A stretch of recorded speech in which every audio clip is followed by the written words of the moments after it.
Hi everyone. आज हम लोग बात करेंगे जो बायो का आपका सेकेंड चैप्टर है कंट्रोल एंड कोऑर्डिनेशन। ठीक है, तो आप सभी को सबसे पहले कृष्ण जन्माष्टमी का बहुत बहुत बधाई। जितने लोग पूजा कर रहे हो कल प्रसाद लेके आओगे और प्रसाद खिलाओगे। ठीक है, चलिए तो आज हम लोग बात करते हैं कंट्रोल एंड कोऑर्डिनेशन जो आपका चैप्टर है उसके बारे में। अगर एनसीईआरटी के हिसाब से बात किया जाए तो एनसीईआरटी के हिसाब से चैप्टर नंबर 7 और बायोलॉजी का जो बुक है क्लास 10 का उसके हिसाब से चैप्टर 2। ये जो चैप्टर है आपके सारे एग्जामिनेशन में काम आते हैं, खास करके कम्पिटिटिव एग्ज़ाम में और आपके बोर्ड एग्ज़ाम के लिए तो इम्पॉर्टेंट है ही। जितने लोग कम्पिटिटिव एग्ज़ाम दे रहे हैं उन लोग के लिए भी इम्पॉर्टेंट है। फॉर एग्जांपल जैसे भी जेटेट का एग्ज़ाम होने वाला है उसके लिए भी इम्पॉर्टेंट है। अदर जो भी आपका जितना भी एग्ज़ाम दे रहे हैं एसएससी का या जो भी एग्ज़ाम दे रहे हैं उन सभी एग्ज़ामों में इससे क्वेश्चन रहता ही रहता है। तो आज का जो लेक्चर है उसमें हम लोग बात करेंगे कंप्लीट नर्वस सिस्टम के बारे में कि ह्यूमन बींग्स में नर्वस सिस्टम में क्या क्या होता है, कैसे कंट्रोल होता है, अगर हम बोल रहे हैं आप सुन पा रहे हैं तो कैसे हो रहा है, क्या कारण है और कैसे इसको हम लोग पूरा करते हैं।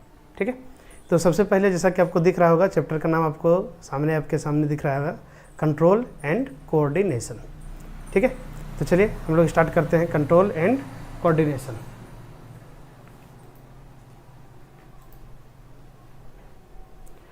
चलिए तो सबसे पहला जो आपका यहाँ पे बात किया जा रहा है कंट्रोल एंड कोऑर्डिनेशन में कि कंट्रोल किसको बोलते हैं, व्हाट इज कंट्रोल, है ना। What is control? तो control is the power of restraint and regulation by which something can be started, slow down, fast और स्टॉप्ड। मतलब कुल मिला के बोला जाए कि किसी भी काम को, जैसे अभी हम बोल रहे हैं तो हमको कितना तेज़ी से बोलना है या कितना धीरे बोलना है या चुप हो जाना है या बोलते रहना है ना। तो ये सारा चीज़ जो डिपेंड कर रहा है उसी को बोला गया है कंट्रोल।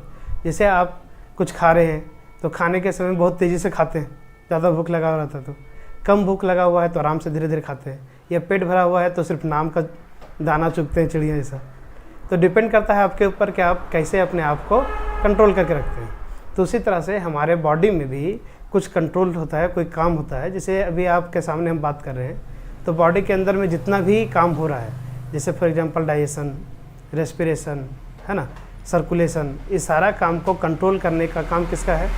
तो आप लोगों को पता है कि हम लोग ह्यूमन बींग्स हैं तो हम लोग में कंट्रोल करने का क्षमता किसके पास है? ब्रेन के पास है। अगर एक सिंगल सेल का बात किया जाए तो एक सेल के अंदर में भी कंट्रोलिंग सेंटर होता है, इसको बोलते हैं न्यूक्लियस। लेकिन यहाँ पे बात किया जा रहा है पूरा का पूरा ऑर्गेनिजम्स का। तो पूरा ऑर्गेनिजम्स में कंट्रोल किसके थ्रू हो रहा है? तो ब्रेन से हो रहा है। ठीक है, तो क्लियर होगा कंट्रोल का मतलब आप लोगों कि क्या कहा जा रहा है कंट्रोल का मतलब।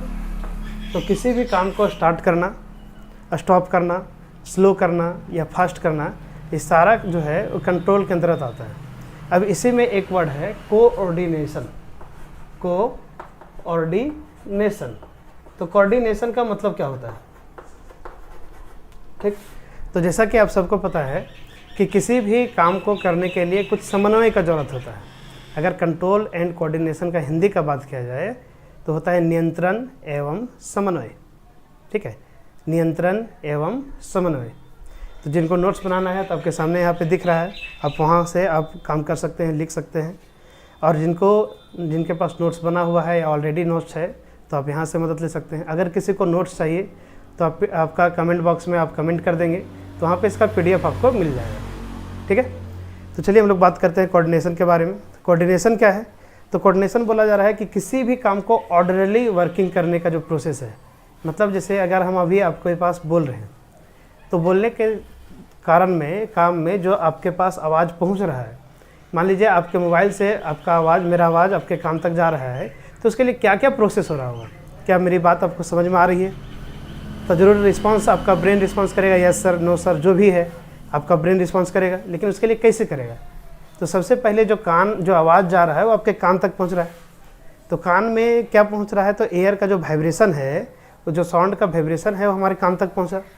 तो कान तक पहुँचने के बाद कान में कुछ आपका रिसेप्टर लगे होते हैं, उस रिसेप्टर की मदद से आपका न्यूरॉन में जाता है और न्यूरॉन उसको लेके कहाँ तक पहुँचाता है?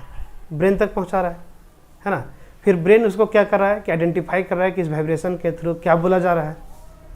और उस वाइब्रेशन को गेन करने के बाद ब्रेन एनालाइज कर रहा है कि इसका मतलब क्या है। उसके बाद वो जवाब दे रहा है यस सर, नो सर। अब यस सर कर रहे हैं तो आपका माथा हिल रहा है ना, आपका मुंह से आवाज़ आ रहा है। तो इस सारा वर्क एक साथ मिला करके जो किया जाता है उसी को बोला गया है कोऑर्डिनेशन। मतलब किसी भी काम को पूरा करने के लिए एक से ज़्यादा ऑर्गेन या एक से ज़्यादा टिश्यू, एक से ज़्यादा सेल अगर एक साथ काम कर रहा हो तो उसी को बोला गया है कोऑर्डिनेशन। जैसा कि आप यहाँ डेफिनेशन में देख सकते हैं क्या लिखा हुआ है, it is orderly working of different but interrelated parts so as to perform one और मोर एक्टिविटीज़ वेरी स्मूथली। क्या बोल रहा है कि जो भी एक से ज़्यादा पार्ट जो हमारे बॉडी में है वो एक साथ काम करे, है ना, और एक ऑर्डरली मैनर में। ये नहीं कि पहले मुंह से आवाज़ आ गया यस सर और बाद में माथा हिल रहा है, ठीक है। जिसे बोलते हैं यस सर तो माथा भी साथ में हिलता है। ऐसा नहीं कि मुंह से निकल गया यस सर बाद में कर रही है, तो भी कोई जो है एक ऑर्डरली वर्किंग नहीं होता है। जैसे आप एक पेज में कोई सेंटेंस लिख रहे हैं तो सेंटेंस लिखने के लिए क्या करते हैं, जैसे अगर मान लीजिए आपको लिखना है कोऑर्डिनेशन, तो कोऑर्डिनेशन के लिए क्या करेंगे, पहले CO लिखेंगे फिर ऑर्डिनेशन लिखेंगे। तो ऐसा नहीं कि पहले ऑर्डिनेशन लिख देंगे फिर CO लिखेंगे। तो जो भी काम एक ऑर्डरली मैनर में हो रहा है ताकि आपका बाकी काम जो है, जो भी प्रोसेस है वो स्मूथली पूरा हो सके, उसी को बोला गया है कोऑर्डिनेशन। आपके सामने यहाँ पे एक एग्जांपल दिया हुआ है, आप देख सकते हैं एग्जांपल में क्या लिखा हुआ है। एग्जांपल में कि ड्यूरिंग इंजेक्शन और taking a food in a food, अगर खाना को हम लोग जब अंदर लेते हैं, ठीक है, मान लो एक ऐसा सिचुएशन आपके सामने है कि आपके सामने एक थाली है और थाली में खाना रखा हुआ है, तो करोगे क्या। तो थाली में खाना रखा हुआ है तो क्या सिर्फ देख लेने से खाना अंदर चला जाएगा, नहीं ना, या सिर्फ आंख बंद करके खाने से चल जाएगा, या हाथ मोबाइल में रहे और खाना खाते रहे तो चल जाएगा, पॉसिबिलिटी नहीं है। तो उसके लिए क्या करना पड़ता है, आपके सामने मान लीजिए खाना रखा हुआ है, तो क्या बोल रहा है, ड्यूरिंग इंजेक्शन और taking of food, during injection और taking of food I located, सबसे पहले आंख उसको क्या किया, खाना को लोकेट किया, ठीक है, आई लोकेटेड फूड।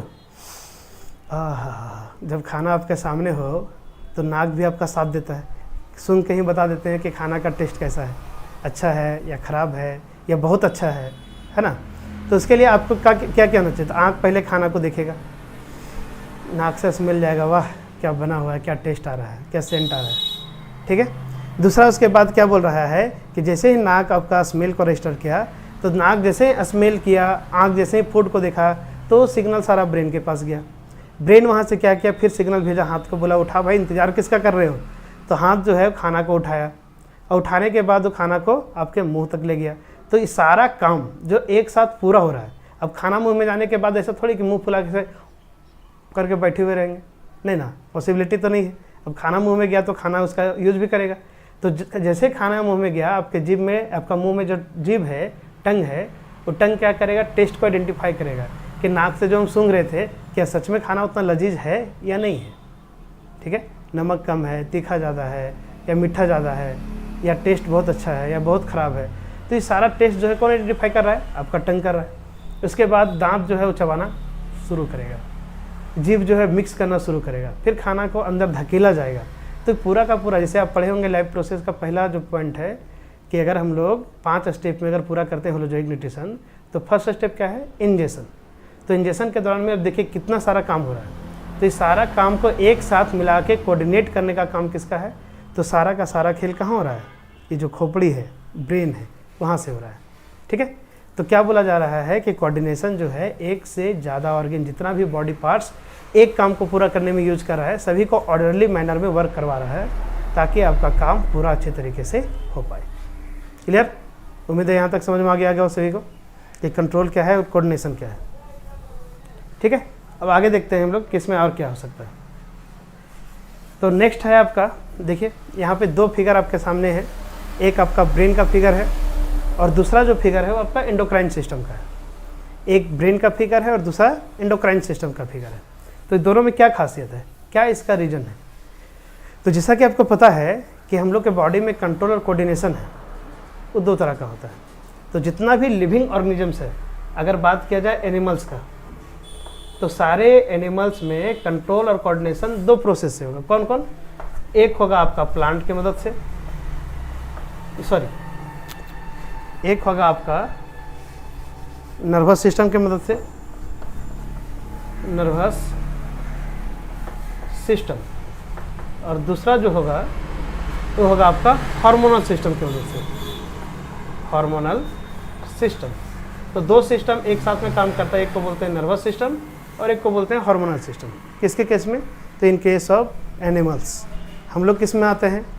तो ऑफकोर्स एनिमल्स में आते हैं। लेकिन किसी आदमी को, किसी बच्चे को भी बोल दो एकदम जानवर है क्या, तो गुस्सा जाएगा कि सर हमको जानवर बोल दिए। लेकिन एक्चुअली क्या है कि हम लोग भी एनिमल्स के ही कैटेगरी में आते हैं, और आप सभी को पता है कि एनिमल्स का मतलब क्या होता है। ठीक है, अब कौन सा जानवर है तुम खुद देख लो। स्कूल में बहुत तरह से संबोधित किया जाता है, बैल, गधा, गाय, घर, है ना, सुअर। तो अकॉर्डिंग टू यू, अब डिपेंड करता है कि आपके लिए कौन सा संबोधन सही है। ठीक है, तो कहने का मतलब क्या है कि कंट्रोल और कोऑर्डिनेशन का प्रोसेस जो एनिमल्स में है वो दो प्रोसेस से पूरा होता है, एक नर्वस सिस्टम, एक हार्मोनल सिस्टम। जैसा कि आपको यहाँ पे फिगर में आपको दिख रहा होगा, एक नर्वस सिस्टम का आपका ब्रेन का फिगर दिख रहा है, एक हार्मोनल सिस्टम जिसमें आपका सारा ग्लैंड का फिगर दिख रहा है कि कौन कौन सा ग्लैंड कहाँ पे स्थित है। उसके बाद बात करते हैं अगर इन केस ऑफ प्लांट्स, तो प्लांट के केस में जो ब्रेन नहीं होता है तो वहाँ पे कंट्रोल कैसे होगा सर? उसका भी तो मूवमेंट हो रहा है, उसका भी ग्रोथ हो रहा है, उसमें भी फ्रूट लग रहा है, लीफ है ना। तो सारा जो आपका काम उसमें हो रहा है कि ग्रोइंग का, फ्रूटिंग का, फ्रूट राइपनिंग का, तो सारा कंट्रोल जो है in case of plants it's done by hormonal system, because plant do not have brain. Okay, plant के पास ब्रेन नहीं है, इसलिए प्लांट जो है कैसे पूरा कर रहा है? तो हार्मोनल सिस्टम की मदद से पूरा कर रहा है। तो अभी आज का जो लेक्चर है उसमें हम लोग बात करेंगे किसके बारे में? तो एनिमल्स में जो नर्वस सिस्टम है उसके बारे में। नेक्स्ट लेक्चर में बात करेंगे हम लोग एनिमल्स का हार्मोनल सिस्टम के बारे में। उसके बाद बात करेंगे प्लांट का हार्मोनल सिस्टम के बारे में। तो इस चैप्टर को कंप्लीट करने में जहाँ तक हमको लग रहा है कि 3 लेक्चर लगेंगे। तो आज के लेक्चर का पूरा डिटेल में देखते हैं हम लोग कैसे कैसे क्या काम कर रहा है। ठीक है, दोनों फिगर के बारे में समझ में आ गया होगा। कहानी क्या लिखा हुआ देखिए, there are 2 mode of control and coordination. यहाँ पे 2 मोड बताया गया है कंट्रोल और कोऑर्डिनेशन का। पहला है केमिकल सिस्टम, या जिसको हम लोग हार्मोनल सिस्टम के नाम से जानते हैं, और दूसरा है नर्वस सिस्टम। ठीक है, तो क्या बोल रहा है कि plant do not have nervous system, they process only chemical controls and coordination. Plant के पास क्या बोल रहे हैं? नर्वस सिस्टम नहीं है, इसलिए उसका कंट्रोल और कोऑर्डिनेशन का काम किससे होगा? तो सिर्फ और सिर्फ हार्मोनल सिस्टम या केमिकल सिस्टम से होगा। ठीक है, but in case of animals have both chemical and nervous system for control and coordination. ठीक है, अगर दोनों एक साथ मिल जाए, दोनों को एक साथ मिला दे, किसको किसको? नर्वस सिस्टम को और हार्मोनल सिस्टम को, तो इसको क्या बोला जाएगा? तो इसके लिए एक वर्ड दिया गया है, देखिए, अगर दोनों सिस्टम को एक साथ मिला के बात किया जाए तो इसके लिए एक वर्ड दिया गया है neuro endocrine system. Neuro endocrine system. ठीक है, क्या बोल रहा है कि न्यूरो एंडोक्राइन सिस्टम किसके लिए? जब हमारा नर्वस सिस्टम और एंडोक्राइन सिस्टम दोनों को कंबाइन करके अगर बोला जाए एक सिंगल वर्ड में, तो न्यूरो एंडोक्राइन सिस्टम। ये सब फैशन जो है आजकल देखिएगा, जब नया जो बच्चे अगर किसी के घर में नए बच्चे जन्म लेते हैं तो उनका नामकरण करने के दौरान में माता और पिता दोनों का नाम मिक्स करके कोई नया नाम निकाला जाता है। ठीक है, ताकि दोनों का नाम भी उसमें आ जाए और उसका एक नया नाम भी निकल जाए। उसी प्रकार से नर्वस सिस्टम के लिए न्यूरॉन और न्यूरो वर्ड लिया गया है, और हार्मोनल सिस्टम के लिए एंडोक्राइन वर्ड लिया गया है, और इसको बोला गया न्यूरो एंडोक्राइन सिस्टम। आपके घर में अगर कोई ऐसा बच्चा है तो बताइए उसका पेरेंट्स का नाम और बच्चे का नाम लिख के सेंड कीजिए।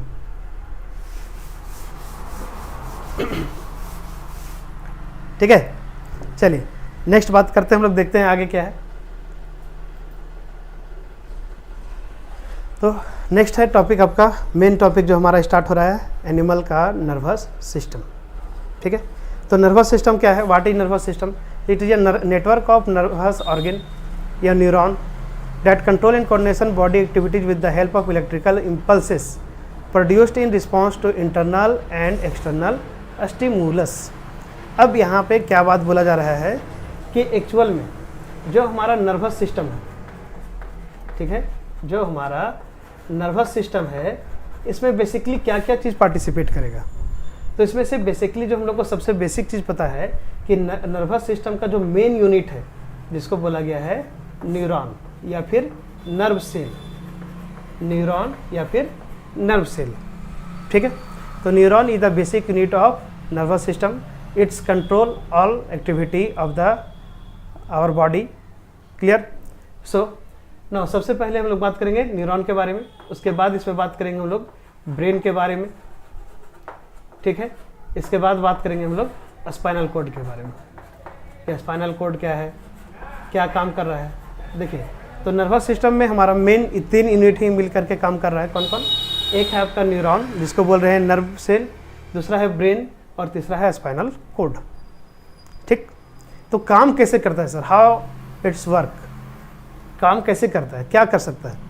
तो सबसे पहले मान लीजिए कि आपके सामने हम यहाँ पे खड़ा हैं, तो क्या हो सकता है? अभी देखो, तुम लोग मस्त आराम से पढ़ाई कर रहे हो, अगर उधर से कोई आवाज़ आ गया, मम्मी आवाज़ दे दी, है ना, अब बेटा ज़रा सुनना इधर, या बेटी ज़रा सुनना इधर, तो क्या होगा? तो जो आवाज़ आपके पास सबसे पहले आपके कान में गूंजा, तो क्या हो करेगा? तो जैसे ही वो जो आवाज़ आया, उस आवाज़ के लिए एक वर्ड हम लोग देते हैं, उसको बोला गया है स्टिमुलस। ठीक है, तो स्टिमुलस क्या करेगा?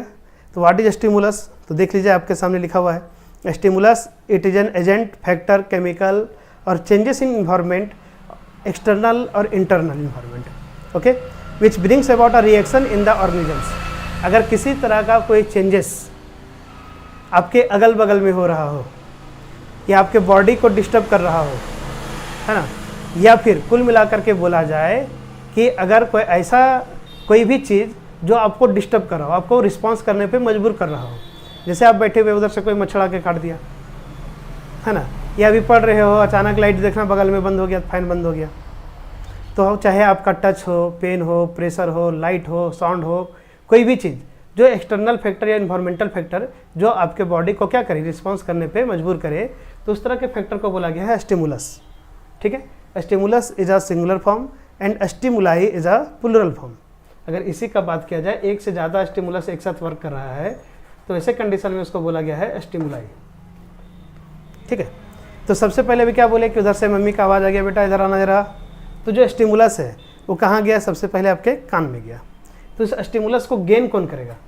तो स्टिमुलस को रिसीव करने वाला कोई चाहिए, तो this stimulus are received by our receptor. तो अभी देखेंगे हम लोग रिसेप्टर किसको बोलते हैं। इस रिसेप्टर के बाद जो भी आपका रिस्पॉन्सेस था, जो स्टिमुलस था, वो कहाँ गया? रिसेप्टर उसको रिसीव किया। रिसेप्टर रिसीव करने के बाद ये देगा किसके पास? न्यूरॉन के पास। ठीक है, न्यूरॉन लेकर के उसको कहाँ जाएगा? तो जाएगा स्पाइनल कॉर्ड के पास। स्पाइनल कॉर्ड के पास। स्पाइनल कॉर्ड से कहाँ जाएगा? तो जैसा कि हम लोग को पता है कि स्पाइनल कॉर्ड जो है ब्रेन तक टच किया हुआ है, तो ब्रेन तक जाएगा। ब्रेन से फिर क्या होगा? ब्रेन फिर उस सिग्नल को एनालाइज करेगा, एनालिसिस करेगा। ब्रेन उस सिग्नल को एनालिसिस करेगा। एनालिसिस करने के बाद आपका क्या करेगा कि फिर वर्क करने के लिए किसको भेजेगा? फिर से वहाँ से सिग्नल आएगा किसके थ्रू? न्यूरॉन के थ्रू। और न्यूरॉन जो है वो आपके मान लीजिए कि माउथ के पास आया सिग्नल, और माउथ का जो मसल्स है वो अब वहाँ से आवाज़ निकला। क्या बोला? जैसा देखो, फिर से बात को समझते हैं क्या बोल रहे हैं। मान लीजिए मम्मी आपको आवाज़ दी, तो यहाँ पे जो स्टिमुलस था वो कौन हो गया? तो स्टिमुलस हो गया साउंड। स्टिमुलस हो गया साउंड। इस स्टिमुलस को कौन रिसीव किया? हमारा रिसेप्टर। ठीक है, बॉडी में जितने भी सेंस ऑर्गन है, सभी सेंस ऑर्गन के पास क्या लगा हुआ है? रिसेप्टर लगा हुआ है। उस रिसेप्टर के द्वारा उस साउंड को उस रिसीव किया गया, उसको न्यूरॉन के द्वारा कहाँ भेजा गया? आपका स्पाइनल कॉर्ड में भेजा गया। स्पाइनल कॉर्ड से कहाँ भेजा गया? तो ब्रेन में भेजा गया। और ब्रेन से फिर न्यूरॉन के थ्रू उसको कहाँ भेजा गया? आपके माउथ के मसल्स के पास भेजा गया। और उसके बाद वहाँ से आवाज़ निकला, हाँ मम्मी आ रहे हैं, थोड़ा देर रुको, अभी पढ़ रहे हैं, है ना। तो पूरा काम को पूरा करवाने के लिए कितना सारा चीज़ इसमें एक्ट कर रहा है। ठीक है, तो क्या बोल रहा है कि देख लीजिए, नर्वस सिस्टम में अभी हम लोग क्या क्या बात किए थे। तो एक न्यूरॉन था, ब्रेन था, स्पाइनल कॉर्ड था, यही तीनों चीज़ अपने यहाँ भी काम कर रहा है, न्यूरॉन, स्पाइनल कॉर्ड और ब्रेन। बाकी सारा जो है स्टिमुलस, रिसेप्टर, इफेक्टर क्या है उसके बारे में भी बात करेंगे हम लोग, देखते हैं क्या है। ठीक है, बात समझ में आ गई यहाँ तक? तो क्या बोल रहे थे हम, फिर से एक बार देख लेते हैं कि स्टिमुलस क्या है। Stimulus is an agent, factor, chemical और चेंजेज इन एक्सटर्नल और internal environment which brings about a reaction in the organisms. क्या बोल रहा है कि स्टिमुलस एक ऐसा एजेंट है या फैक्टर है या केमिकल्स है जो हमारे बॉडी को एक्सटर्नली या इंटरनली क्या कर रहा है, रिस्पॉन्स करने के लिए बात कर रहा है, रिस्पॉन्स करने पे मजबूर कर रहा है, उसको बोला गया है स्टिमुलस। फॉर एग्जांपल जैसे हीट है, लाइट है, टच है, पेन है, प्रेशर है, साउंड है, स्मेल है। जैसे आप कहीं कभी स्कूल में होंगे तो देखना कोई बहुत परफ्यूम मार के आता है, तो उसका स्मेल भी एक तरह से तुम्हारे लिए क्या है, स्टिमुलस है। तुमको तुरंत वहाँ बगल से गुजरा तुमको पता चल जाएगा कि आज ये परफ्यूम मार के आया, डीओ मार के आया है ना। चलिए देखिए बगल में एक फिगर इसमें और बनाया हुआ है जिसमें आपका पूरा का पूरा आपको आइडेंटिफाई क्लियरली नहीं हो पा रहा होगा, लेकिन आपको यहाँ पे दिख रहा होगा कि कैसे हमारे बॉडी में पूरा का पूरा न्यूरॉन जो है फैला हुआ है। ठीक है,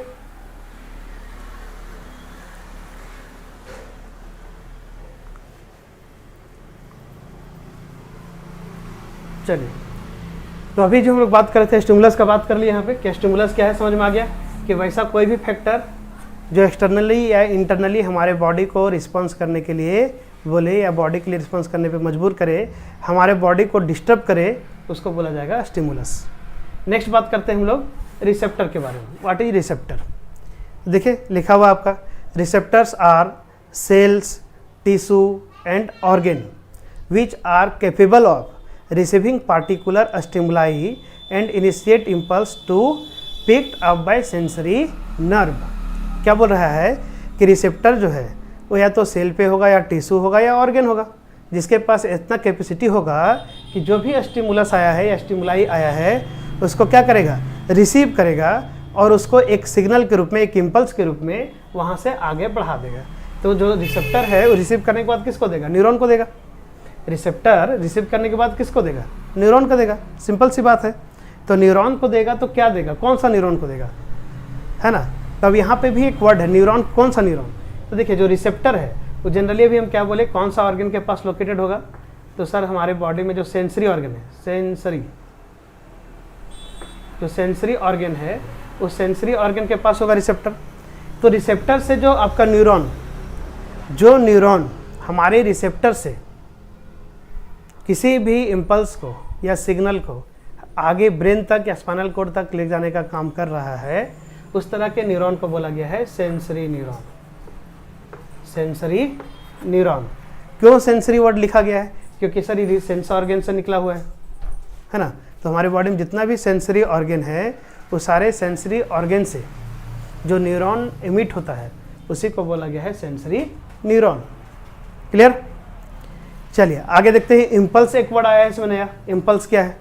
तो इम्पल्स कहने का मतलब क्या है कि it is a self propagated electric impulses और current that runs along the surface of the nerve fibre to Passage of information. मतलब अगर इंफॉर्मेशन को यहाँ से कहाँ से, देखो हम आपके सामने खड़ा है, कोई मच्छर मक्खी कुछ भी आके हमको यहाँ बाइट कर रहा है, तो इन्फॉर्मेशन गया कैसे ब्रेन तक, क्या ब्रेन उठ के आएगा यहाँ पे, पॉसिबल तो नहीं है। हाँ सर न्यूरॉन से जाएगा, ठीक है बहुत बढ़िया। तो न्यूरॉन से जाएगा तो न्यूरॉन कैसे, हाउ इट इज़ पॉसिबल, कैसे जाएगा। तो न्यूरॉन से जो जाएगा वो एक इलेक्ट्रिक सिग्नल के रूप में जाएगा। जैसे इलेक्ट्रिसिटी कैसे जाता है, जैसे ही स्विच ऑन के पंखा घूमना चालू, जैसे ही स्विच ऑन के लाइट जलना चालू, उसी प्रकार से यहाँ पे हमारे बॉडी में इलेक्ट्रिक सिग्नल के जैसा, इलेक्ट्रिक करंट के जैसा जो इन्फॉर्मेशन है वो ट्रांसमिट होता है, उसी को बोला गया है एक तरह से इम्पल्स। देखेंगे अभी आगे कैसे जनरेट होता है। उसके बाद नेक्स्ट वर्ड यहाँ पे जो दिया हुआ है आपका इफेक्टर। तो इफेक्टर क्या है, तो यहाँ पे एक वर्ड था रिसेप्टर। तो इफेक्टर कहाँ होगा सर, देखो रिसेप्टर क्या किया, सेंसरी न्यूरॉन से स्पाइनल कॉर्ड में गया, ब्रेन ने उसको एनालाइज किया, फिर जो ब्रेन से जो निकल के आएगा जो भी मैसेज, जो भी इम्पल्स, वो किसके थ्रू आएगा, तो जो जिस न्यूरॉन से आएगा उस न्यूरॉन को बोला गया है मोटर न्यूरॉन। क्यों, तो ब्रेन एक तरह से क्या कर रहा है, मोटर कैसा वर्क कर रहा है, काम कर रहा है, इसलिए उसको बोला गया है मोटर न्यूरॉन। अब मोटर न्यूरॉन से जिस जगह पे आएगा सिग्नल हमारा, जहाँ पे इफेक्ट होगा कोई भी काम का, जैसे अभी बोले कि मच्छर काट रहा है, तो यहाँ से सिग्नल कहाँ गया आपका, न्यूरॉन से होते हुए स्पाइनल कॉर्ड में जाकर टच किया, पीछे यहाँ स्पाइनल कॉर्ड में। अब स्पाइनल कॉर्ड से कहाँ गया, ब्रेन में, ब्रेन एनालाइज किया, आँख को तुरंत सिग्नल भेजा मोटर न्यूरॉन से कि देखो उधर क्या है, तो आँख देखा, बोला मच्छर है। फिर वो सिग्नल किसको भेजा, ब्रेन को। अब ब्रेन क्या किया, बोला कि रुको, ये हाथ को सिग्नल भेजा कि हिलाना नहीं, अपने आप को जैसे वैसे कांस्टेंट रखना, और दूसरा हाथ को बोला भाई तैयार हो जाओ, और इस हाथ से फिर मच्छर को स्वाहा। ठीक है, तो कहने का मतलब क्या हुआ, यहाँ इफेक्ट हुआ ना। तो जिससे जहाँ पे इफेक्ट हो रहा है उसी को बोला गया है इफेक्टर। ठीक है, अब इफेक्टर क्या शो करेगा? तो सर इफेक्टर रिस्पांस शो करेगा, कुछ ना कुछ रिस्पांस दिखाएगा। जैसे इसको हिलना नहीं है, इसको बोल रहा है मारना है जाके, तो कुछ ना कुछ तो रिस्पांस दिखा रहा है। ठीक है, तो उम्मीद है रिसेप्टर, इम्पल्स और इफेक्टर क्लियर होगा। रिसेप्टर का मतलब क्या है? तो सिंपल सा एक लाइन में सुन लो कि जो भी आपका स्टिमुलस है उसको रिसीव करने का काम है वो रिसेप्टर का है, और वहाँ से ब्रेन तक ले आने का काम किसका है? सेंसरी न्यूरॉन का है। ठीक है, और सेंसरी न्यूरॉन कहाँ तक पहुँचाएगा? स्पाइनल कॉर्ड या ब्रेन तक पहुँचाएगा। ब्रेन क्या करेगा? वहाँ से मोटर न्यूरॉन के थ्रू सिग्नल को बाहर भेजेगा। कहाँ आएगा? तो जहाँ पे इफेक्ट करना है तो उसको बोला गया इफेक्टर। ठीक है, और जो सिग्नल मूव करके आ रहा है किस तरह से आ रहा है? तो इलेक्ट्रिक करंट कैसा आ रहा है, इलेक्ट्रिक इम्पल्स कैसे आ रहा है, इसलिए उसको बोला गया है इम्पल्सेस। ठीक, चलिए आगे बात करते हैं हम लोग टाइप्स ऑफ सेंसरी रिसेप्टर। तो जो रिसेप्टर यहाँ पे बात देखे थे अभी, इस रिसेप्टर का कितना टाइप है और कौन कौन सा रिसेप्टर कहाँ हो सकता है? तो सबसे पहले आप लोग बताइए कितना तरह का सेंस ऑर्गन होता है, फिर बात करेंगे हम लोग कितना तरह का रिसेप्टर होता है। तो how many types of sense organ? तो आपको सबको पता होगा कि सेंस ऑर्गन किसको बोलते हैं, बच्चा से ही पढ़ते आ रहे हैं हम लोग। तो हमारे बॉडी में 5 टाइप के सेंस ऑर्गन हैं। कौन कौन सा? तो sir eye, ear, nose, tongue, skin, ये सारा क्या है? सेंस ऑर्गन है। अब पूरा का पूरा बॉडी ऊपर से नीचे देख लो, हर जगह पे आपका सेंसरी ऑर्गन है। कैसे सर? तो पूरा बॉडी में स्किन है, और जिस जगह पे स्किन नहीं, जैसे आँख के ऊपर देखो यहाँ स्किन नहीं है, तो आई खुद एक सेंसरी ऑर्गन है। ये कान में यहाँ पोर है, देखो यहाँ पे कान में पोर है, तो ये भी एक तरह का सेंसरी ऑर्गन है। नाक में यहाँ पोर है, ये भी एक तरह का सेंसरी ऑर्गन है। आ करते हैं, मुंह खोलते हैं, तो जीभ जो है वो भी एक सेंसरी ऑर्गन है ना।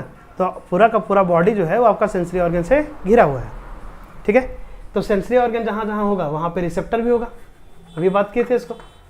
तो इस तरह के रिसेप्टर को बोला गया है सेंसरी रिसेप्टर। कौन कौन सा रिसेप्टर है? तो पहला रिसेप्टर आप देख सकते हैं फोनो रिसेप्टर। कौन सा है? फोनो रिसेप्टर, PHONO, फोनो रिसेप्टर।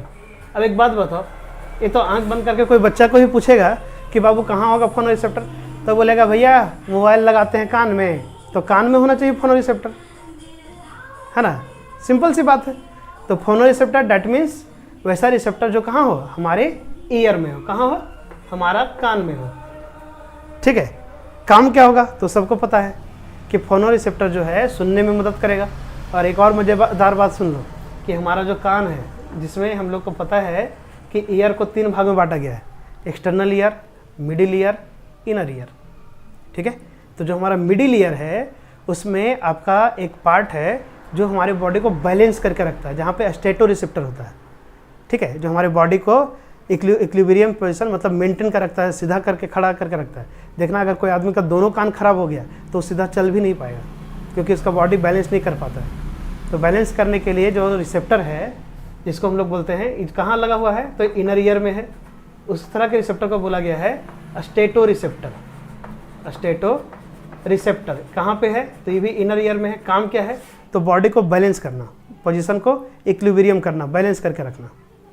ठीक है, चलिए, तो उम्मीद है क्लियर हो गया होगा। नेक्स्ट बात करते हैं हम लोग किसके बारे में? Photo receptor.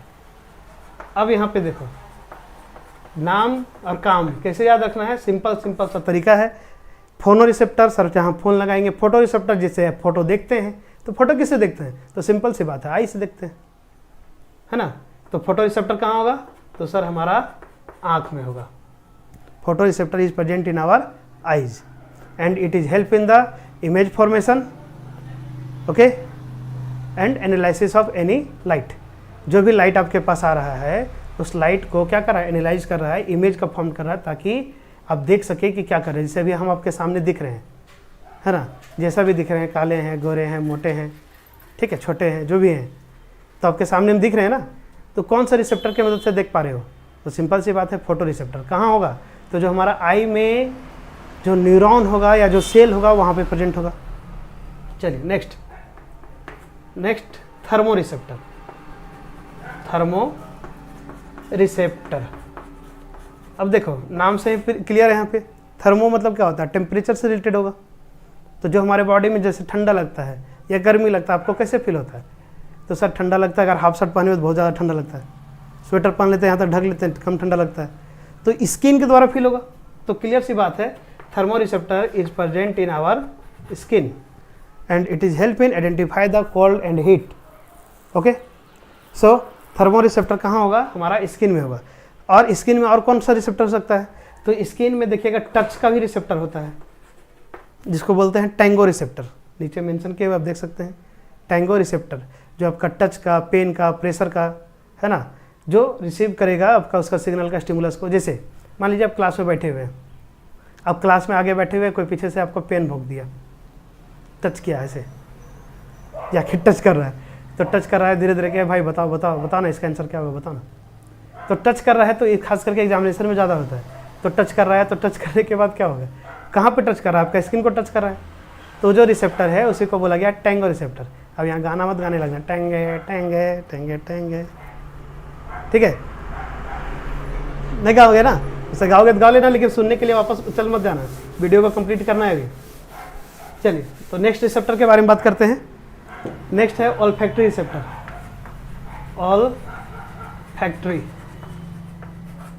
ऑल्फैक्टरी रिसेप्टर, आप पहले से भी इसके बारे में नाम सुने होंगे, ऑल्फैक्टरी वर्ड। ऑल्फैक्टरी वर्ड आपका 2-3 जगह आया हुआ होगा, जैसे आपका एसिड बेस सॉल्ट में ऑल्फैक्टरी इंडिकेटर का नाम सुने होंगे, है ना। तो ऑल्फैक्टरी रिसेप्टर क्या करता है? अरे सिंपल सी बात है सर, इसको याद करने के लिए भी कुछ बता ही दीजिए। देखो, अगर कोई फैक्ट्री की तरफ आप घूमने के लिए चले जाओ तो क्या होता है? बहुत गंदा स्मेल करता है ना। तो olfactory receptor is help in identify the smell and it's present in our nose. कहाँ होगा? नोज में होगा, नाक में होगा, है ना। समझ में आ गया बात? तो ऑल्फैक्टरी रिसेप्टर कहाँ होगा? आपका नोज में होगा। काम क्या होगा? तो स्मेल को रिसीव करेगा। Clear? Next, 5th number, gustato receptor. Gustato receptor, gustatory या गेस्टेटो सेम वर्ड है, ठीक है। गेस्टेटो रिसेप्टर कहाँ पे होगा? गेस्टेटो रिसेप्टर, देखो, तो गेस्टेटो रिसेप्टर कहने का मतलब है जो आपका टेस्ट को आइडेंटिफाई कर दे। किसको आइडेंटिफाई करेगा? टेस्ट को। कहाँ होगा? तो टेस्ट के लिए तो सर हमारा टंग है, तो टंग में होगा।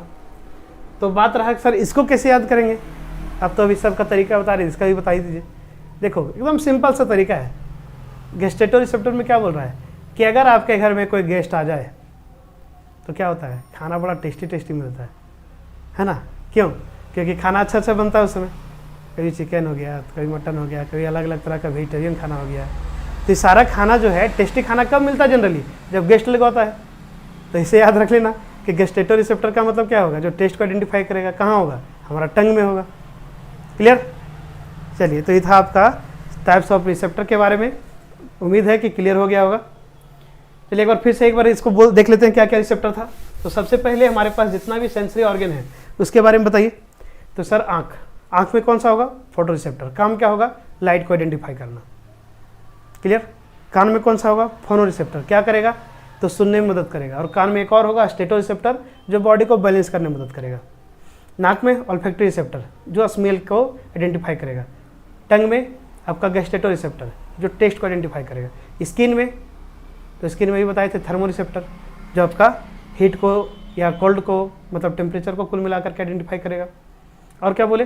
Pen and pressure receptor, touch, pain, pressure. तो इसके लिए जो है tango receptor, T for touch, T for tang. देखना वो जो गाना गाता है टेंगे टेंगे वाला, इसे याद रखेंगे। ठीक है, चलिए। तो सेंस ऑर्गन नेक्स्ट है आपका। तो सेंस ऑर्गन के बारे में हम लोग अभी बात कर चुके हैं। किसको बोल सकते हैं सेंस ऑर्गन? तो वैसा फैसिलिटी जो प्रोवाइड करे, जो एक्सटर्नल या इंटरनल जो भी आपका इन्वायरमेंट है, उससे जो आपका किसी भी चीज़ को देख के सेंस करे, समझने का क्षमता दे आपको, इसी को बोला गया सेंस ऑर्गन, जो स्टिमुलस को गेन करे। ठीक है, तो इंपॉर्टेंट सेंस क्या क्या हो गया? टेस्ट हो गया, स्मेल हो गया, साइट मतलब देखना, हियरिंग मतलब सुनना, टच, पेन, प्रेशर। ठीक है, तो क्या बात किया गया है? The structure which possesses sensory receptor for picking up information about external and internal environment are called sense organ. मतलब ऐसा कोई भी स्ट्रक्चर जहाँ पे सेंसरी रिसेप्टर प्रेजेंट हो, जो आपका एक्सटर्नल या इंटरनल आपका फैक्टर जो भी है उसको रिसीव करने में मदद करे। ठीक है, तो हाउ मेनी टाइप्स ऑफ आपका सेंस ऑर्गन? तो 5 टाइप्स ऑफ सेंस ऑर्गन। कौन कौन? तो पता है सबको, आई, ईयर, नोज, टंग, स्किन, है ना। चलिए। नेक्स्ट है आपका स्ट्रक्चर ऑफ न्यूरॉन और नर्व सेल। तो उम्मीद है यहाँ तक कहानी क्लियर हो गया होगा। तो अब बात करते हैं हम लोग बेसिकली किसके बारे में, न्यूरॉन के बारे में। तो अभी तक क्या क्या देखे, तो स्टार्टिंग देखे कि सर कंट्रोल एंड कोऑर्डिनेशन जो होता है किसी भी एनिमल्स में दो तरह से होता है, एक होता है नर्वस सिस्टम की मदद से, एक होता है हार्मोनल सिस्टम की मदद से। हार्मोन इंडोक्राइन से रिलीज होता है, इसलिए इसको इंडोक्राइन सिस्टम या केमिकल सिस्टम भी बोला जाता है। क्लियर। प्लांट में ब्रेन नहीं होता है, इसलिए सिर्फ हार्मोनल सिस्टम से कंट्रोल होता है। उसके बाद कैसे कंट्रोल होता है, कैसे कंट्रोल कोऑर्डिनेशन होता है, उसके बारे में बात किए। स्टिमुलस क्या होता है, तो कोई भी एक्सटर्नल या आपका इंटरनल फैक्टर जो बॉडी को डिस्टर्ब करे उसको ले जाने का काम किसका है, तो रिसेप्टर का है, रिसीव करने का काम। कितना तरह का रिसेप्टर होता है उसके बारे में देख चुके हैं। अब है कि रिसेप्टर के बाद कौन उसको आगे बढ़ाएगा, तो आगे बढ़ाने का काम किसका है, न्यूरॉन को। इसीलिए इसको बोला गया है structural and functional unit of nervous system. Structural and functional unit of nervous system. Clear है। तो क्या बात की कि न्यूरॉन में जो है कौन कौन सा पार्ट प्रेजेंट है। तो जैसे आपको पता है कि न्यूरॉन 3 भागों में बटा हुआ है, दिखाएंगे आगे। तो स्ट्रक्चरल और फंक्शनल यूनिट जो है हमारे पूरा का पूरा नर्वस सिस्टम का, उसी को बोला गया न्यूरॉन। इसका काम क्या है, तो इसका काम है किसी भी सिग्नल या इम्पल्स को रिसीव करना, उसके बाद उसको कंडक्ट करके आगे की ओर बढ़ा देना, ट्रांसमिट कर देना। क्लियर। ठीक है। तो इसका पता है आपको कि हमारे बॉडी का सबसे लॉन्गेस्ट सेल कौन है, तो ये भी आपको पता होगा, क्लास 9 का ही टॉपिक है। तो longest cell in our body is called neuron. कौन सा है, न्यूरॉन है। कितना लेंथ है इसका, तो सभी को पता है कि sir 90 to 100 centimetre, that means it's called approx 1 metre, है ना, लगभग 1 मीटर के आसपास होगा। ठीक है। तो न्यूरॉन में कितना पार्ट है, तो न्यूरॉन में जनरली 3 पार्ट है। कौन कौन सा, तो एक है आपका सेल बॉडी, ठीक है। दूसरा कौन सा है, तो दूसरा आपको पता है कि सर डेंड्राइट्स है। कौन सा है, डेंड्राइट्स है। और तीसरा कौन है, तो तीसरा जो है उसको हम लोग एक्सोन बोलते हैं, एक्सोन टर्मिनल। ठीक। तो सेल बॉडी, डेंड्राइट्स और एक्सोन, ये आपका क्लास 9 का ही टॉपिक है, न्यूरॉन का, नर्वस सिस्टम का, उसी के बारे में बात किया गया है। यहाँ पे भी देखिए नीचे एक वर्ड मेंशन किया हुआ है, क्या है, लिखा हुआ है कि द टर्म न्यूराइट्स, एक वर्ड दिया गया है न्यूराइट्स, NAURITES, है ना, एक टर्म दिया गया है न्यूराइट्स। किसके लिए, आपका डेंड्राइट्स और एक्सोन को एक साथ मिला के अगर बात किया जाए, किसके किसके, डेंड्राइट और एक्सोन के लिए जो वर्ड दिया गया है न्यूराइट्स दिया गया है। और सेल बॉडी को बोला था सोमा और साइटोन, सोमा और साइटोन। क्लियर। चलिए देखते हैं इसका स्ट्रक्चर थोड़ा कैसा होता है न्यूरॉन। देखिए क्या मस्त स्ट्रक्चर दिख रहा है आपको, लग रहा है ना, जैसे कोई लड़की है उसको करंट मार दिया, पूरा बाल उसका जो है चारों साइड बिखर गया। नहीं, अच्छा कोई लड़का भी हो सकता है जिसका बड़ा बड़ा बाल हो। चलो देखो, तो यहाँ पे आपको पता है कि न्यूरॉन जो है उसको 3 भाग में बांटा गया। कौन कौन, सेल बॉडी, डेंड्राइट्स और एक्सोन। तो आपके सामने एक फिगर यहाँ बना हुआ है, अगर किसी को बनाना है तो बना सकते हो। अगर किसी को लगता है सर बहुत टफ फिगर है, एग्जाम में दे देगा, तो कैसे बनाएंगे, तो सिंपल सा तरीका देखो, एकदम छोटा छोटा सा तरीका है, कुछ नहीं करना है, इस तरह से आपका नॉर्मली इस तरह से बना देना है। ठीक है। बीच से एक यहाँ ऐसे लंबा डंटी ऐसे खींच देना है। ठीक। अब जो ये बनाए हैं सभी से इस तरह से बाहर निकाल दीजिए।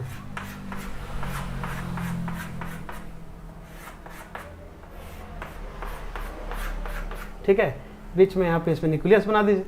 अभी जो गया है नीचे, इसको नीचे पकड़िए और इस तरह से,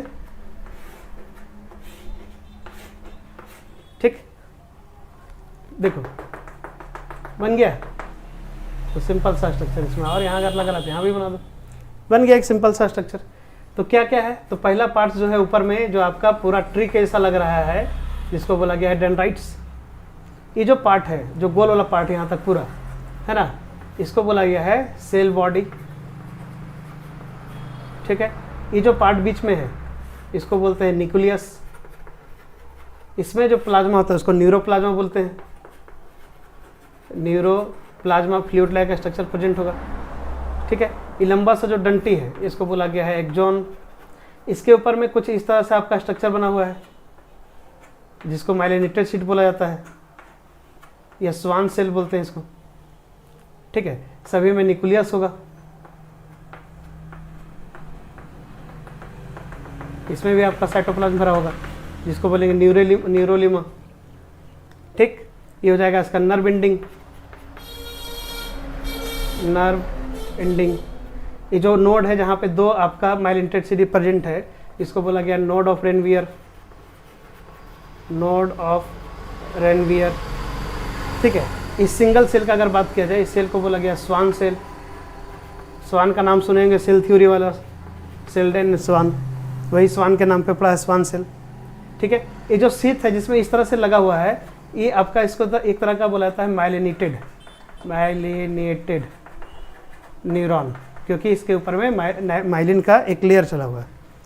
ठीक है, तो सारा चीज़ आपका जो भी था आप फिगर में देख लीजिए, आप सामने भी वहाँ बना दिए हैं ताकि आपको ज़्यादा दिक्कत ना हो। तो कैसे बनाना नहीं बनाना है कि सर आप तो दिखा दिए बना हुआ है, लेकिन आपको बनाने आता है कि नहीं, सामने बना हुआ है देख लो।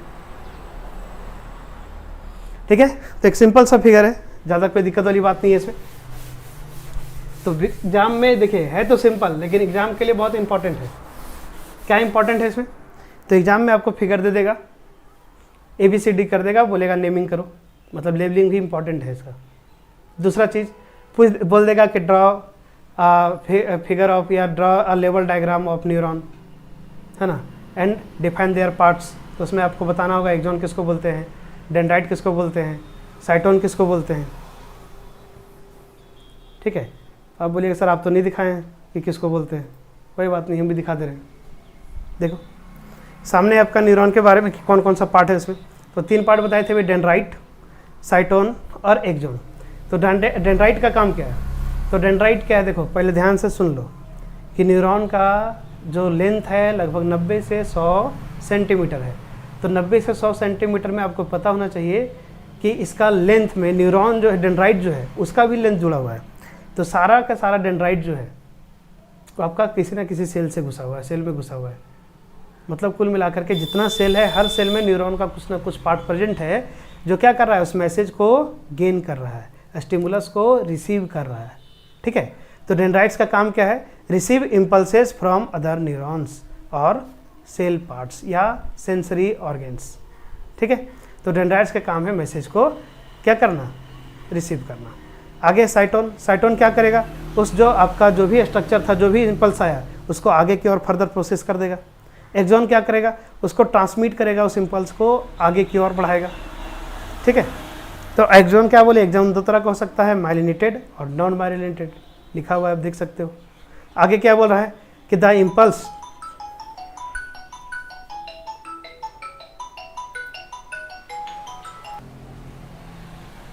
चलिए, तो क्या बात कर रहे थे हम लोग कि आपका एक्सॉन जो है वो 2 तरह का होता है, एक होता है माइलिनेटेड, एक होता है नॉन माइलिनेटेड। ठीक है, तो माइलिनेटेड में कहने का मतलब क्या होगा, उसमें माइलिन शीथ होगा। नॉन माइलिनेटेड में क्या होगा, उसमें माइलिन शीथ प्रेजेंट नहीं होगा। ठीक है, लेकिन एक बात ध्यान रखना कि जिसमें माइलिन शीथ प्रेजेंट नहीं है उसमें जो ट्रांसमिशन है इम्पल्स का वो स्लो होता है, और माइलिनेटेड में उसका इम्पल्स का ट्रांसमिशन फास्ट होता है। जैसा कि हम लोग देख रहे थे कि मान लीजिए जो एक्सॉन है इसमें माइलिनेटेड शीथ इस तरह से प्रेजेंट है ना, तो इसमें जो आपका सिग्नल है उसका ट्रांसफ़र इस तरह से जंपिंग जिन जैसा करता है, यहाँ आया फिर यहाँ गया फिर यहाँ गया, तो इस तरह से इसमें जो है जंप करते हुए जाता है। और जो नॉन माइलिनेटेड है इसमें से सिग्नल जाता है धीरे धीरे ऊपर से, ऐसे ऐसे जा रहा है एकदम सीधा, लेकिन ये धीरे स्लो प्रोसेस होता है, और ये प्रोसेस जो है वो फास्ट प्रोसेस होता है। ठीक है, माइलिनेटेड प्रोसेस जो होगा वो फास्ट होगा और दूसरा जो होगा वो स्लो होगा। क्लियर? ठीक है, एक्सॉन के बारे में भी कहानी क्लियर हो गया। अब आगे बात करते हैं हम लोग how many types of neuron. तो ये बता चुके हैं, इसमें बहुत ज़्यादा बात करने लायक कुछ है नहीं, लेकिन फिर भी एक है इसमें भी। देखो how many types of neuron, तो पहला बोले थे भी सेंसरी न्यूरॉन। तो sir what is sensory neuron, तो सिंपल सा डेफिनेशन है, हाँ, दो types of neuron that's pick the impulses और information from sensory organ to CNS, मतलब सेंट्रल नर्वस सिस्टम। कहने का मतलब स्पाइनल कॉर्ड और ब्रेन तक पहुंचाने वाला जो न्यूरॉन होगा, इन्फॉर्मेशन को जो आपका ब्रेन तक पहुंचा दे या स्पाइनल कॉर्ड तक पहुंचा दे, कहाँ से, रिसेप्टर ऑर्गन से, या स्टिमुलस को कहाँ, रिसेप्टर से लेकर के पूरा ब्रेन तक जो ले जाने का काम होगा सेंसरी न्यूरॉन। ठीक है, दूसरा है मोटर न्यूरॉन। तो मोटर न्यूरॉन कौन होगा, तो सर जो लेके आएगा, कहाँ से, ब्रेन से लेकर के आपका जो यहाँ पे उसका मेन पार्ट है, इफेक्टर पार्ट है, वहाँ तक जो लेकर आएगा उसको बोलेंगे मोटर न्यूरॉन। क्लियर। और तीसरा जो है इसको बोला गया है इंटर न्यूरॉन। इंटर न्यूरॉन, तो इंटर न्यूरॉन का मतलब क्या हो गया, वैसा न्यूरॉन जो दोनों को जोड़े, स्पेशल टाइप ऑफ न्यूरॉन होता है जहाँ सेंसरी और मोटर आपस में जुड़े। ठीक, देख लो एक बार, जैसे मान लो यहाँ रिसेप्टर था, रिसेप्टर क्या किया तो सिग्नल को गेन किया, ये किसको भेजा, तो ये जो भेजा ये भेजा सेंसरी न्यूरॉन को, सेंसरी न्यूरॉन को। सेंसरी न्यूरॉन कहाँ ले गया, तो सेंट्रल नर्वस सिस्टम के पास। तो सेंट्रल नर्वस सिस्टम में कौन कौन आएगा, तो सारा स्पाइनल कोड आएगा या तो ब्रेन आएगा। वहाँ से सिग्नल कहाँ भेजेगा, तो यहाँ से भेजेगा आपका मोटर न्यूरॉन को, मोटर न्यूरॉन को। और मोटर न्यूरॉन से कहाँ जाएगा, तो इफेक्टर के पास जाएगा जहाँ पे वर्क होगा। ठीक है, तो सेंसरी न्यूरॉन से कहाँ मोटर न्यूरॉन तक जाने के लिए बीच में जो पाथ है यहाँ पे सीएनएस में, मतलब स्पाइनल कोड अगर बात किया जाए तो स्पाइनल कोड में दोनों न्यूरॉन आपस में एक जगह जुड़ता है इस तरह से। तो जो न्यूरॉन दोनों को जोड़ने का काम करेगा उस न्यूरॉन को हम लोग बोलेंगे इंटर न्यूरॉन या कनेक्टर न्यूरॉन। ठीक है, या फिर मिक्स्ड न्यूरॉन। देखिए सारा नाम आपका मेंशन किया हुआ है, इसको कनेक्टर न्यूरॉन, इंटर न्यूरॉन या फिर रिले न्यूरॉन या मिक्स्ड न्यूरॉन को भी नाम से जाना जाता है। इसलिए कोई भी वर्ड दे कंफ्यूज नहीं होना है। ठीक है, चलिए आगे देखते हैं। नेक्स्ट है पासेज ऑफ इम्पल्स। इम्पल्स कैसे पास हो रहा है, तो इम्पल्स को पास होने का पूरा पाथवे आपको हम समझा चुके हैं, कोई नया बात नहीं है इसमें। बस इतना पता होना चाहिए कि इम्पल्स है क्या। तो इम्पल्स जो है एक तरह का इलेक्ट्रिक करंट है जो कहाँ से आ रहा है, तो कोई भी स्टिमुलस हमारे बॉडी में टच कर रहा है तो उससे हमारा बॉडी में क्या हो रहा है, एक इलेक्ट्रिक करंट कैसा जनरेट हो रहा है और उसी से हमारा बॉडी को पूरा पहुँचाने का काम कर रहा है। इसीलिए इसको बोला गया impulses, self propagated electric current that travel from one into another of the neuron to Passage of a message. Message को पास करने के लिए एक इंड से दूसरा इंड तक जो जा रहा है उसी को बोला गया है इलेक्ट्रिक इम्पल्सिस। क्या पाथवे है, तो stimulus, dendrite, cell body, axon, axon terminal, है ना। उसके बाद क्या बोला है कि स्टिमुलस क्या है, तो रिसीव करेगा, ये तो बता चुके हैं। चलिए आगे देखते हैं कैसे आगे बढ़ता है, इसका पाथवे कैसे आगे फॉलो होता है। देखो तो यहाँ पे एक जो फिगर है उस फिगर में पूरा का पूरा कहानी आपको बताया हुआ है कि कैसे वर्क करता है। यहाँ से भी क्वेश्चन आपके एग्जाम में आता है। जैसे मान लो यहाँ पे एक आपका न्यूरॉन बना हुआ है, ठीक है। तो न्यूरॉन जब आपका रेस्ट कंडीशन में हो, किस कंडीशन में, रेस्टिंग कंडीशन में हो, तो उस समय बाहर में पॉजिटिव चार्ज, न्यूरॉन के बाहर पॉजिटिव चार्ज। तो न्यूरॉन में कौन सा, हम एक्सॉन का बात कर रहे हैं अभी, एक्सॉन के बाहर पॉजिटिव चार्ज और अंदर में होगा नेगेटिव चार्ज। ठीक है, बाहर पॉजिटिव अंदर नेगेटिव, रेस्ट कंडीशन में। लेकिन अगर कोई स्टिमुलस आया यहाँ पे, अगर कोई स्टिमुलस आया और स्टिमुलस क्या करेगा, इसको डिस्टर्ब करेगा। ठीक है, तो जैसे ही डिस्टर्ब करेगा तो इसका जो प्लस चार्ज, पॉजिटिव चार्ज है वो अंदर की ओर आ जाएगा और ये एक्टिवेट हो जाएगा। क्या हो जाएगा, तो जैसे ही आपका प्लस चार्ज, देखो बाहर में पॉजिटिव था लेकिन यहाँ जैसे इसको टच किया तो अंदर चला गया इसका पॉजिटिव चार्ज और बाहर जैसे था वैसे ही रह गया बाकी की जगह पे। तो जिस जगह पे टच करेगा स्टिमुलस उस जगह पे क्या हो जाएगा, उसका पॉजिटिव चार्ज अंदर चला जाएगा और बाकी जगह पे क्या है, बाहर है। ठीक है, तो फर्क समझ में आ रहा है, रेस्ट कंडीशन में पॉजिटिव बाहर नेगेटिव अंदर, लेकिन जैसे ही स्टिमुलस आके टच किया तो जिस जगह पे टच करेगा वहाँ पे पॉजिटिव अंदर और नेगेटिव बाहर। कैसे, तो इसमें यहाँ पे दो आपका आयन, सोडियम आयन और पोटासियम आयन का यहाँ पे काम होता है। ये आपका क्लास 11th या 12th में आपको पढ़ना है कि कैसे उसका इन्फ्लक्स होता है, कैसे इफ्लक्स होता है ना। तो दूसरा फिगर में जैसे आपको दिख रहा होगा, पहले नॉर्मल कंडीशन आपको दिख रहा है कि एक आपका एक्सॉन में पॉजिटिव बाहर है, नेगेटिव अंदर है। दूसरा में दिख रहा है जैसे आके टच किया तो कुछ पॉजिटिव चार्ज अंदर जा रहा है, नेगेटिव चार्ज बाहर आ गया। अब जैसे ही अंदर आया तो यहाँ ये रुकेगा नहीं, बाकी अब इसका इम्पल्स जो है आगे की ओर इसको धकेलेगा। आगे की ओर धकेलेगा मतलब क्या करेगा कि जो ये नेगेटिव चार्ज था, पॉजिटिव जो अंदर में था वो आगे की ओर इधर बढ़ जाएगा, पॉजिटिव चार्ज आगे की ओर इधर बढ़ गया, बाकी बाहर में क्या रह गया, नेगेटिव चार्ज रह गया। और पीछे जो है, पीछे जो था वो वापस अपना रेस्टिंग कंडीशन में आते चल रहा है। रेस्टिंग कंडीशन मतलब जैसे स्टार्टिंग में था, ऊपर प्लस और नीचे माइनस, बाहर प्लस और नीचे माइनस। मतलब कुल मिलाकर के जैसे रेस्ट कंडीशन में क्या हो रहा है, देखो बात एकदम सीधा सीधी है। इसको समझने के लिए क्या करना है, मान लो आपके पास एक दीवार है दीवार के बाहर कुछ उधर पॉजिटिव चार्ज है, इधर नेगेटिव चार्ज है। आप रूम में हो तो तेरे दीवार के बाहर पॉजिटिव चार्ज, अंदर में नेगेटिव चार्ज, शांति है। लेकिन जैसे ही कोई आया तो गेट खोला, तो गेट खोल के क्या हुआ, वो अंदर आ गया। तो अंदर आया तो अंदर जितना जगह में वो अंदर आया, अंदर का हवा बाहर जाएगा कि नहीं जाएगा, ऑटोमेटिक जाएगा। ठीक है, तो अंदर पॉजिटिव चार्ज, बाहर नेगेटिव चार्ज। अब जिस जगह पे इन किया, क्या वो वहीं खड़ा रहेगा कि आगे बढ़ेगा, ऑफकोर्स आगे बढ़ेगा। तो जैसे जैसे उस रूम में आपका इंटर करते हुए चला जाएगा आगे की ओर, तो वो क्या करेगा, पीछे के हवा वहाँ पे पीछे अपना एडजस्ट करता हुआ चला जाएगा। सेम कंडीशन यहाँ पे है। ठीक है, कि पॉजिटिव चार्ज जो है बाहर है, नेगेटिव चार्ज अंदर है। लेकिन जैसे ही वहाँ पे सिग्नल आके टच किया तो पॉजिटिव चार्ज अंदर हो गया और नेगेटिव चार्ज इसका बाहर चला गया। लेकिन बाकी पीछे फिर से कंडीशन नॉर्मल होता चला गया। ठीक, तो ये हो गया रेस्टिंग कंडीशन, ये हो गया पोलराइज कंडीशन, ये हो गया depolarise condition, sorry repolarise condition. ठीक, ये हो गया रेस्ट, ये हो गया पोलराइड, पोलराइड इसको बोलते हैं रीपोलराइज, मतलब फिर से वापस अपना कंडीशन में आ जाना। क्लियर? तो इसमें बहुत ज़्यादा बात नहीं करना, बस फिगर पूछता है इसमें कि कौन सा कंडीशन, कौन सा फिगर सही है। चलिए, तो जाएगा सर कैसे? ठीक है, सिग्नल तो बन गया इलेक्ट्रिक के रूप में। अब दिमाग थोड़ा सा लगाना, क्या बोल रहे हैं, न्यूरॉन रिसीव किया रिसेप्टर से, सिग्नल को इलेक्ट्रिक करंट में चेंज कर दिया, धीरे धीरे आगे की ओर बढ़ रहा है। तो आगे की ओर बढ़ रहा है तो कहाँ तक जाएगा, तो एक न्यूरॉन का लेंथ 90 से 100 सेंटीमीटर। तो सर बाकी एक न्यूरॉन खत्म होने के बाद कहानी खत्म है क्या? नहीं, ऐसा नहीं है। देखो, तो नेक्स्ट टर्म जो आपका है न्यूरो ट्रांसमीटर, क्या बोल रहा है, at the end of neuron the impulse is passed on the next neuron. एक न्यूरॉन से कहानी जहाँ खत्म होगा, दूसरा न्यूरॉन वहाँ से शुरू होगा। ठीक है, और वहाँ पे जो ट्रांसमिशन है उसी को बोला गया न्यूरो ट्रांसमीटर। न्यूरो ट्रांसमीटर क्या, एक तरह का केमिकल सब्सटेंस है जो सिक्रीट करेगा कहाँ, एक्सॉन टर्मिनल से, और दूसरा का डेंड्राइट जो उसको गेन करेगा। देखेंगे भी आगे फिगर में। तो कौन कौन सा न्यूरो ट्रांसमीटर हो सकता है, देखिए नीचे लिखा हुआ आपका acetyl कोलाइन, non adrenaline, glutamic acid. ठीक है, तो एक वर्ड यहाँ पे देखते हैं पहले, सिनेप्स क्या है, व्हाट इज सिनेप्स। तो सिंपल सी बात है कि सिनेप्स जो है दो न्यूरॉन के बीच का जो गैप होता है, माइक्रोस्कोपिक गैप, उसी को बोला गया है सिनेप्स। ठीक है, इसमें दो लोब है, एक को बोलते हैं प्री सिनेप्टिक लोब और एक को बोलते हैं पोस्ट सिनेप्टिक लोब। कहाँ है सर, कैसे है, दिखाइए। देखो, ये जो फिगर है ना, इस फिगर में आपको दिख रहा होगा कि एक न्यूरॉन का एंडिंग पार्ट है। ठीक है, एक न्यूरॉन का एंडिंग पार्ट है, मतलब कौन सा, एक्सॉन का एंडिंग।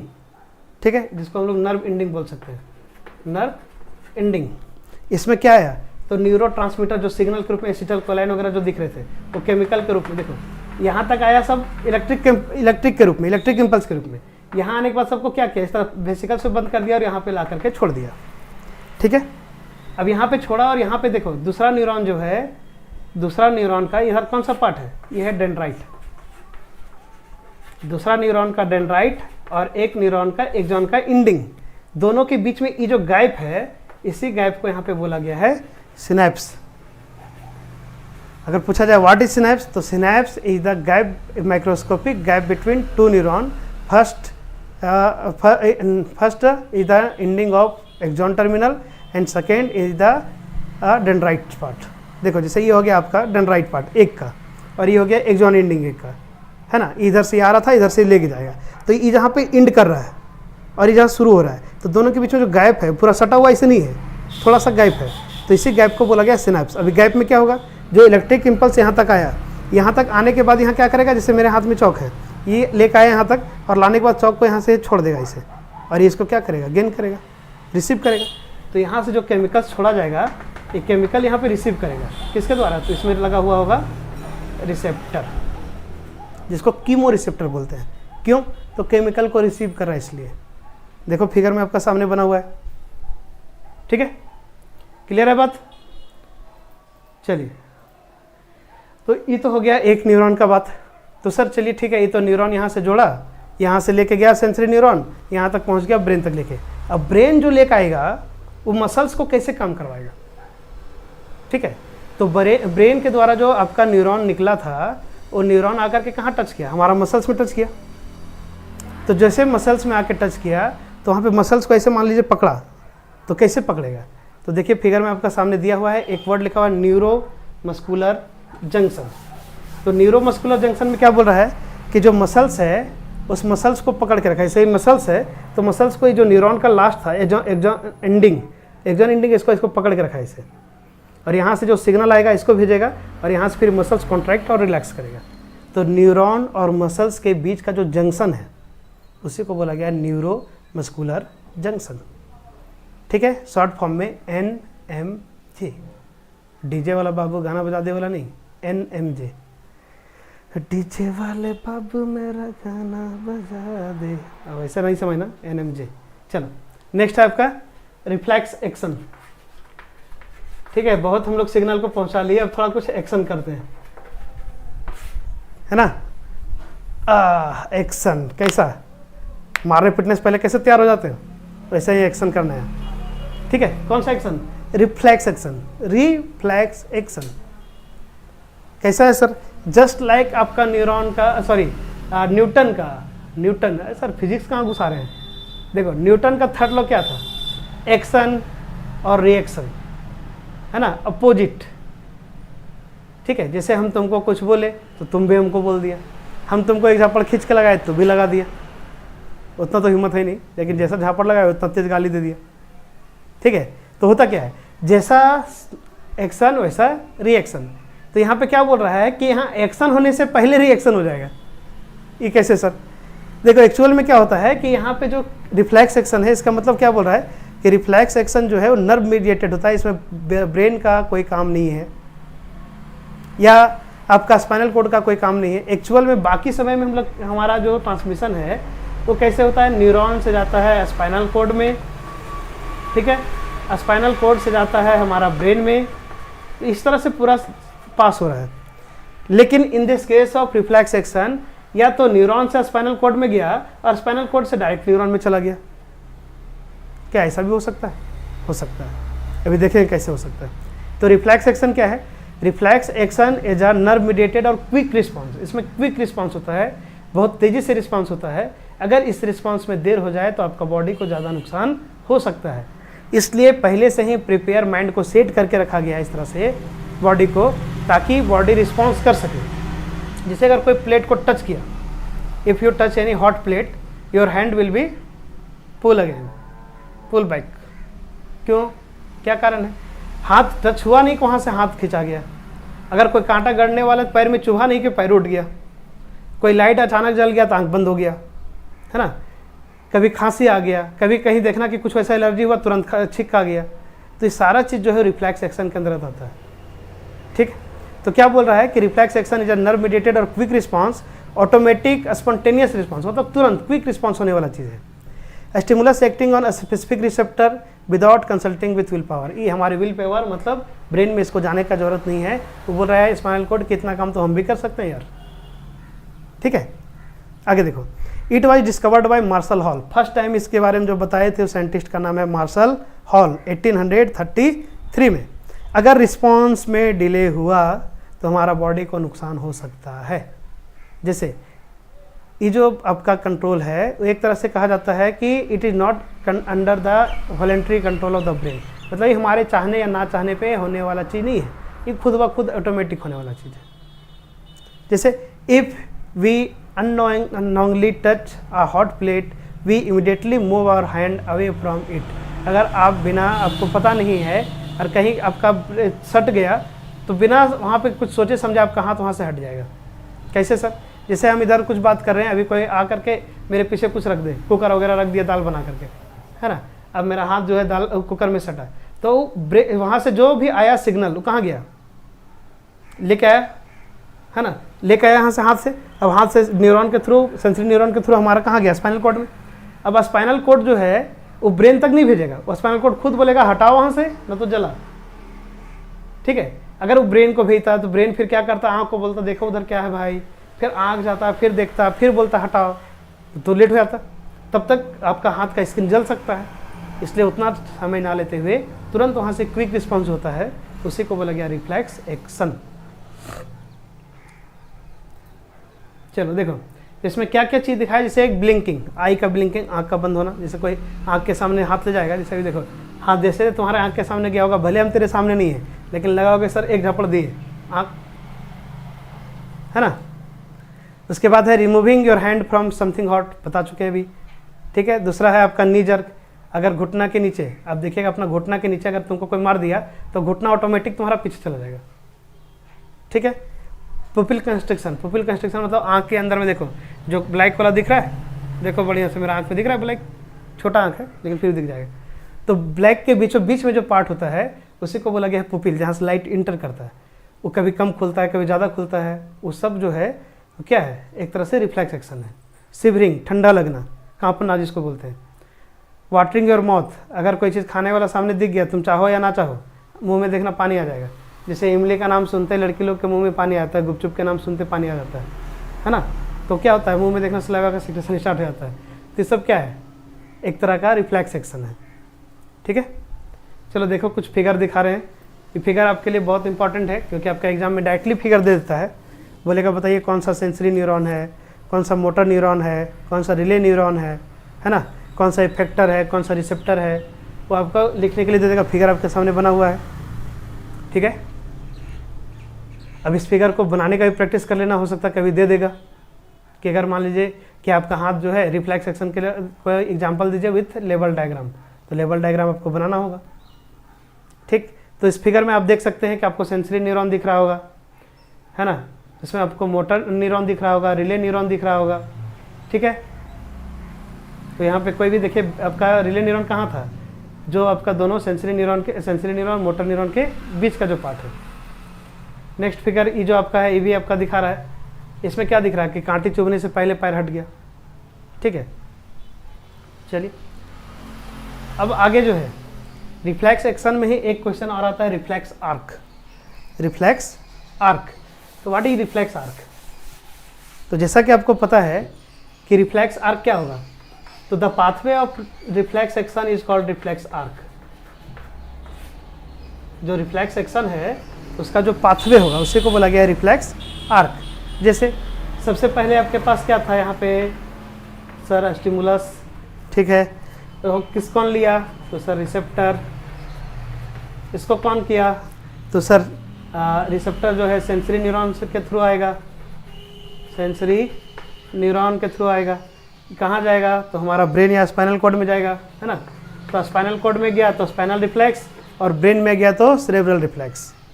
देखो स्पाइनल कॉर्ड में गया, स्पाइनल कॉर्ड से कहाँ गया, तो मोटर न्यूरॉन के थ्रू आया, मोटर न्यूरॉन कौन लेकर आया, तो इफेक्टर। कहाँ गया, तो इससे रिस्पॉन्स हुआ। तो ये पूरा का पूरा जो पाथवे है, इस पाथवे को ही बोला गया है रिफ्लेक्स आर्क। अब देखो यहाँ पे कौन काम किया है, तो सिर्फ स्पाइनल कॉर्ड, इसलिए इसको बोला जाएगा स्पाइनल रिफ्लेक्स। स्पाइनल रिफ्लेक्स मतलब इसमें सिर्फ स्पाइनल कॉर्ड का काम है, इसमें ब्रेन का कोई काम नहीं है, ठीक है। अगर कभी ऐसा हो जाए कि सिर्फ ब्रेन काम करे, स्पाइनल कॉर्ड का कोई काम नहीं है, क्या ऐसा ही पॉसिबल है, बिल्कुल है। देखो कैसे, मान लो आँख है, तो आँख का जो सिग्नल है वो ब्रेन तक जल्दी पहुँचेगा कि हमारा स्पाइनल कॉर्ड तक पहुँचेगा। तो सर यहाँ से ब्रेन सामने है, कान के लिए ब्रेन सामने है, मतलब फेस में जितना भी चीज़ हो रहा है उसके लिए ब्रेन सामने पड़ रहा है, ठीक है। तो ऐसे कंडीशन में आपका जो सेंसरी न्यूरॉन होगा वो स्पाइनल कॉर्ड तक ना ले करके डायरेक्ट कहाँ पहुँचा देगा, ब्रेन तक पहुँचा देगा। किसके पास, ब्रेन तक पहुँचा देगा, ठीक है। तो उस कंडीशन में इसको स्पाइनल रिफ्लेक्स ना बोल करके इसको बोलेंगे सेरेब्रल रिफ्लेक्स। क्लियर। तो दो तरह का रिफ्लेक्स एक्शन होता है, एक स्पाइनल रिफ्लेक्स और एक सेरेब्रल रिफ्लेक्स। तो रिफ्लेक्स एक्शन मतलब क्विक एक्शन, रिफ्लेक्स आर्क मतलब pathway of reflex action, spinal reflex मतलब the message is not send in our brain, it's only action through the by the help of spinal cord और neuron, ठीक है। Cerebral reflex that means not involving of spinal cord, okay, it's only action through the neuron and brain. चलिए तो clear हो गया। देखिए दूसरा आपका सेम फिगर है, वहाँ पे आपका एक पाथवे बना हुआ है। आगे इंपॉर्टेंस ऑफ रिफ्लेक्स एक्शन। तो रिफ्लेक्स एक्शन का क्या क्या इंपॉर्टेंट होगा, तो अभी बता चुके हैं। तो सर एक बताया अभी आप क्विक रिस्पांस, बिल्कुल। एक आप बताइए कि अगर दिमाग पे ज़्यादा ओवरलोड भी देना बेकार है, तो दिमाग को भी थोड़ा रिलैक्स करता है, तो ओवरलोडिंग से बचा रहा है। सर्वाइवल वाल्व ज़्यादा देर तक सर्वाइव करने में मदद करता है, अगर नहीं काम करेगा तो आदमी ख़त्म भी हो सकता है, कोई झटका लगा तो ज़्यादा नुकसान हो सकता है। कंडीशनल रिफ्लेक्स मतलब क्या बोल रहा है कि आपका जो भी कंडीशन, जैसे कि रीडिंग राइटिंग, जैसे अभी हमको लिखना है तो लिखना है, बोर्ड हाथ में पेंसिल जो पकड़े हैं कैसे घूमना है बताने का ज़रूरत नहीं, खुद ब खुद घूमते जाता है। साइकिलिंग हो गया, पैडलिंग हो गया, जैसे आप साइकिल चला रहे हैं तो देखिए आगे देखते होंगे पैडल अपने आप मराता है, क्या आप देख के पैडल मारते हैं? नहीं ना। तो ये सारा जो कंडीशनल रिफ्लेक्स है वो खुद ब खुद आपका होने वाला चीज़ है।